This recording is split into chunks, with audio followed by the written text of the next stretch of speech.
Welcome back and stay tuned for a pretty legit machinery tour. Obviously on a farm there's not as much going on in the winter as there is in the warmer months because the crops can't really grow in the snow, unfortunately. I'm gonna head up to the farm right now and I'm gonna go talk with my dad about all of the equipment and machinery that we have on the farm. I'm not gonna go through every single piece of equipment we have up there, but we are gonna go through a couple of our favorites. So if you're getting bored of all of the cows that you've been seeing on our page, this is your video. Literally feel like a marshmallow right now. Just can't really move. It got windy today and cold, and I don't really like being cold, so here we are. Can't really move, but at least I'm warm. This is what New York roads look like 90% of the time in the winter.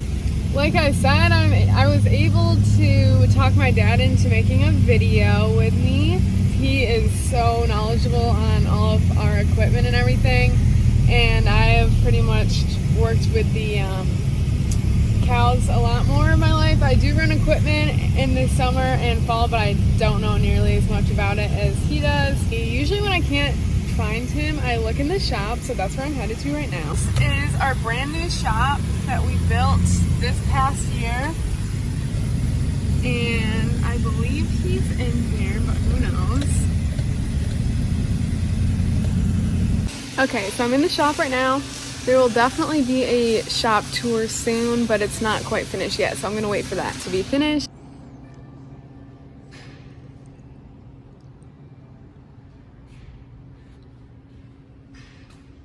Okay, so I finally found him. This is my dad, and tell us a little bit about what you do. I am a partner on the farm, and I manage all the crops on the farm. That's kind of an understatement because you definitely do a lot more than just manage the crops, but we're gonna head out and look at a few tractors that are your favorite, right? Let's go check it out. We're in one of our machinery barns. Scary. We just keep a few of our things in here. This is our 9330. I think it's a 2013. It's my favorite tractor. 375 horsepower. We used to have an 8650 and we bought this, and ever since we got that, this thing is amazing. It's got so much horsepower. You can pull anything with it. One thing special about this tractor is I bought it without a PTO so that we could never pull a manure spreader, so it always stays nice. We put a blade on it, so we use it for packing the bunk and pushing snow. This is our hay bind. It's almost 12 years old, and we're gonna keep it, and we just bought another one, so now we're gonna have two. And what is the new one? So the one we just bought is a W235. Great. I can't wait to drive it. Yep.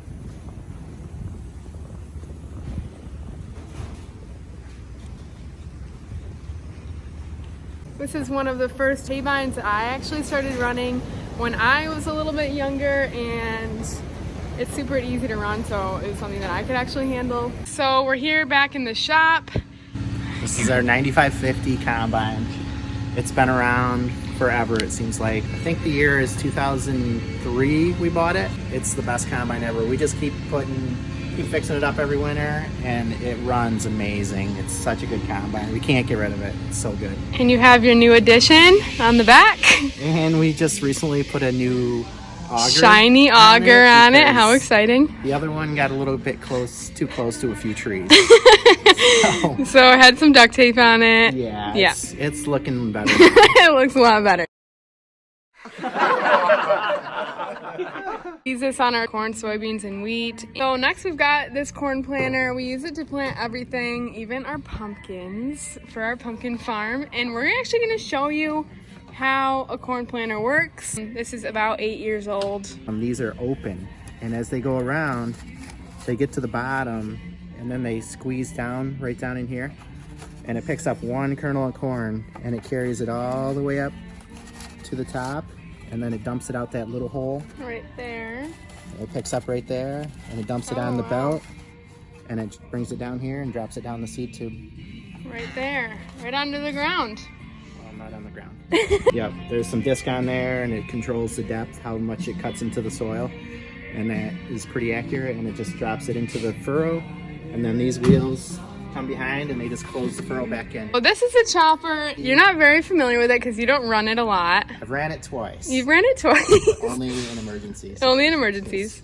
I'm not that good at controlling the hood. Okay. Some of it goes in the truck and some doesn't. So it's an 870. How have you guys liked this chopper so far? We love it. It's so reliable. It's never given us problems. Every time we pull it out, it's always ready to go.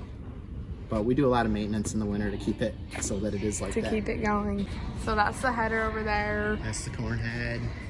And it chops it and it goes through there.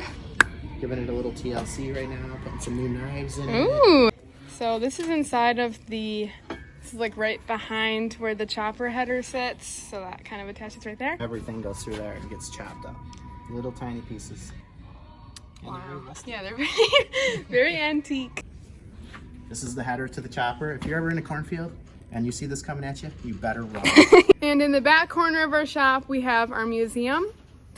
So these two right here are just a couple of oldies. They pretty much just sit there and like just hang out, and they do some small jobs. Some small jobs, like we tow the fertilizer wagon around with Yep. pick up some straw bales in the summer. But they've lasted a long time. Like 1970, so they're old. Good machines. And that one pulls our pumpkin wagon for the new Yeah. eggs. Oh yeah.